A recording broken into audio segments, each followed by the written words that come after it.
At para sa part 2 ng aking Sipalay adventure, tara na at samahan nyo akong mag-island hopping at libutin ng iba pang nagagandahang resort katulad ng Perth, Tinagong Dagat at marami pang iba. So saan ka pa? Sumama ka na sa aking next destination.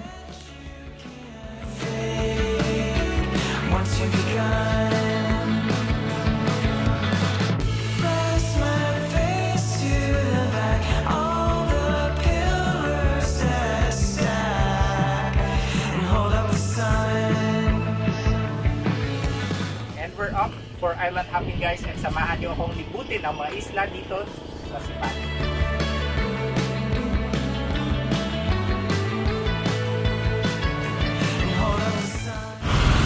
Say hi to my vlog!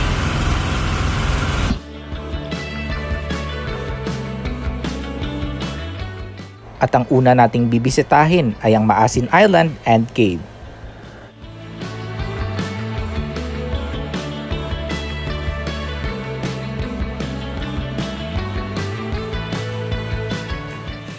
Welcome to Maasin Cave.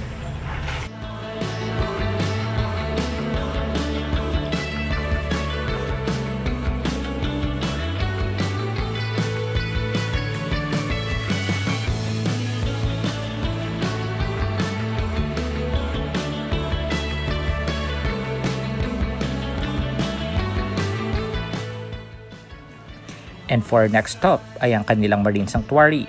Magbayad ka lang ng environmental fee na 50 pesos at pwede ka nang mag-snorkeling at ma-experience ang napakagandang mga corals at mga marine species.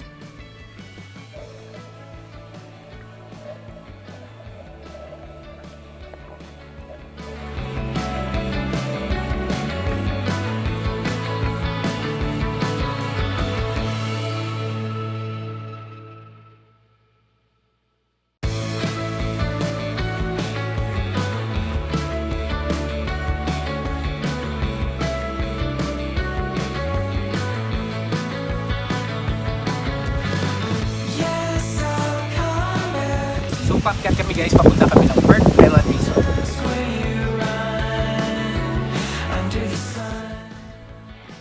And for our third stop, kailangan mo lang ng extra energy para akyatin ang more or less 100 steps para ma-experience ang napakagandang view ng Perth Resort.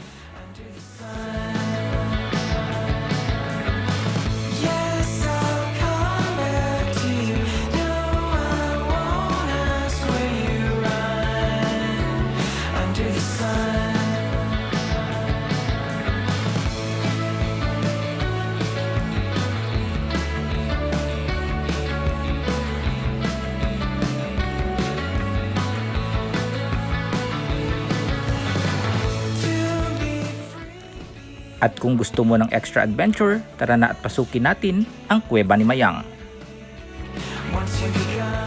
Nasulot lang! Di po gari ah.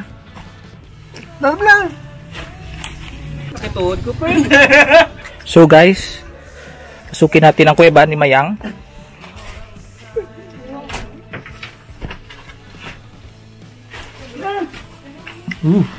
At ang kuwebang ito ay matatagpuan lamang sa tabi ng daan papuntang Punta Baguio Beach. Hindi na! Ha? Ano ta? Ano kulbaan ko gago? Yang guys. Oh. Di na. Diritsuhon mo na lang ito. Oh. Mabasa naman kami karon.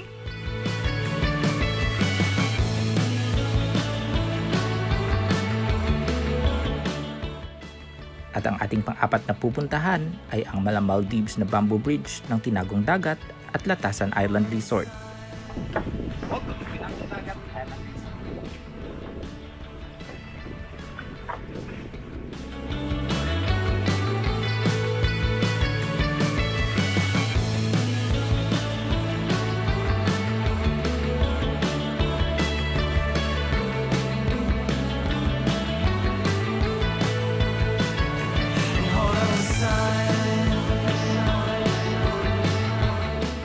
At ang Tinagong Dagat ay grupo ng mga isla na pinagdudugtong-dugtong ng mga bamboo bridge.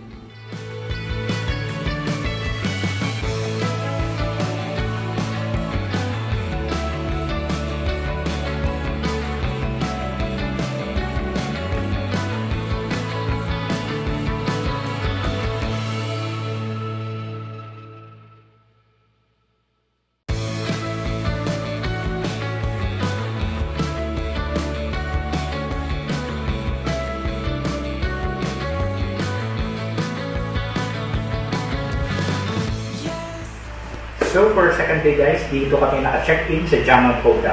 So tara guys, pasok tayo. So this is our room. So napakaganda na ang location nitong Jamont Hotel guys kasi nasa sentro talaga siya ng Sipalay. So nasa city siya guys. And ito yung room na nabook namin. It's a family room. Standard family room.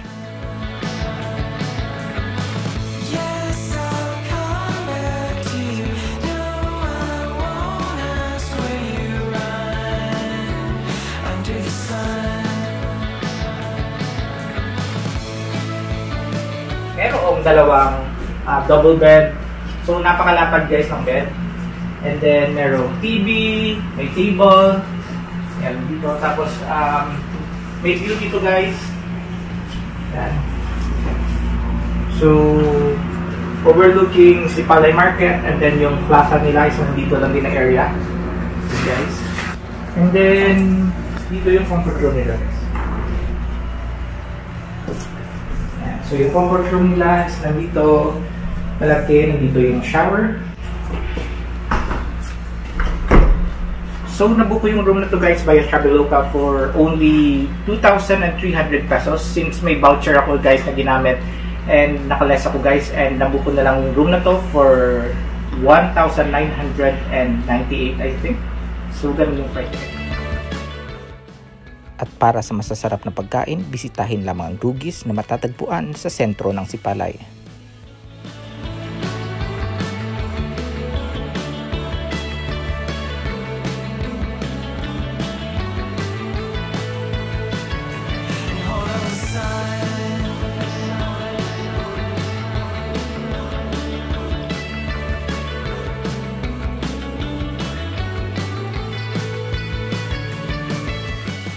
At kung Malaboracay at Puerto Galera na vibes ang gusto mo, pwede mo yan ma-experience dito sa Poblacion Beach or Sipalay Beach. Tara na at mag-party-party!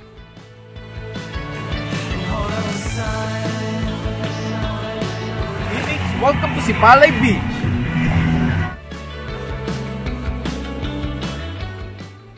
Hindi man ganon kaputi ang buhangin dito sa Sipalay Beach, pero sobrang pino ng buhangin dito at napakalinis ng tubig.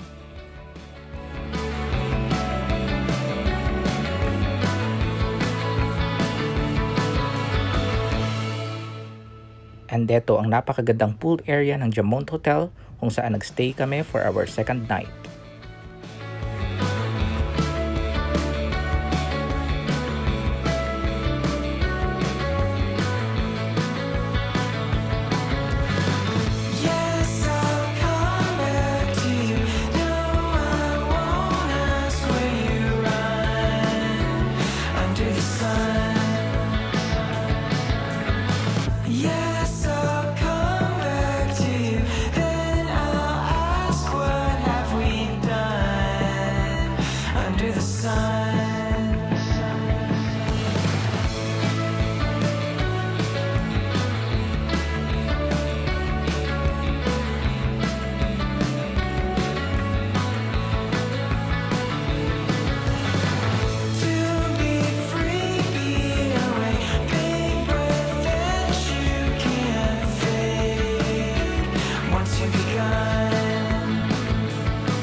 So hope nag-enjoy kayo sa Sipalay vlog namin, dito sa journey namin sa Sipalay. Kung hindi ka rin subscribe sa channel ko, please do like, comment, share, and subscribe.